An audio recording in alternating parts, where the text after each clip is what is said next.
Kesef talvet ami et ani imach. So he says that every time you see et, a word, letter, like a word et in the Torah comes to signify that you should increase or add on another idea or add on something connected to that. So he says like this: when you give to the poor, et ani imach, you will also receive even more than the poor person receives from giving to them. So he's darshaning the et. Every time he sees et, you add on something else. So what do you add on? When you give a loan or you give out tzedakah to somebody who doesn't have, you get even more from doing it. And I saw that from his life.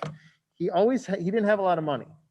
He worked as he managed a mikveh for a while. One of my uncles got him a job there. At the mikveh, he used to learn while he was there. They didn't have a lot of money. My father grew up in poverty in Israel, and it was tough times at that time.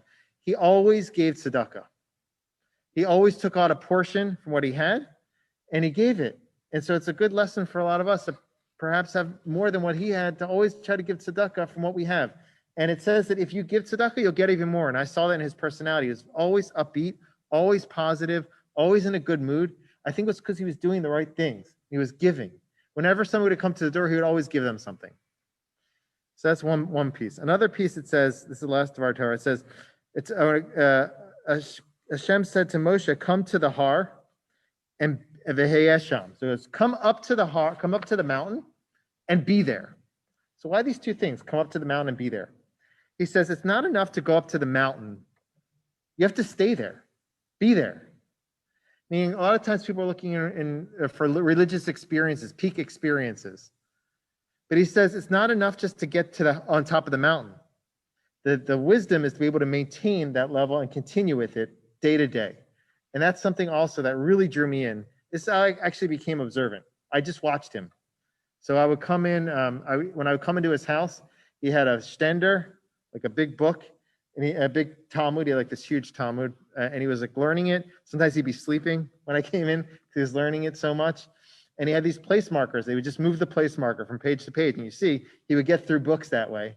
It's just like day to day, I would see him. Also, like when I would come there for the holidays, before Passover, he took me downstairs. He told me how to burn the chametz. He had special prayers he made, like mystical prayers before burning the chametz. All these things that he did over and over and over again, that was him not just going up to the mountain, but staying on the mountain. And that really influenced me in my religious life and enabled me to stay on the mountain. And I hope I'll be able to continue that way and kind of follow in his path. And I just wanted to give him honor through learning some of his Torah. And may his memory be for a blessing.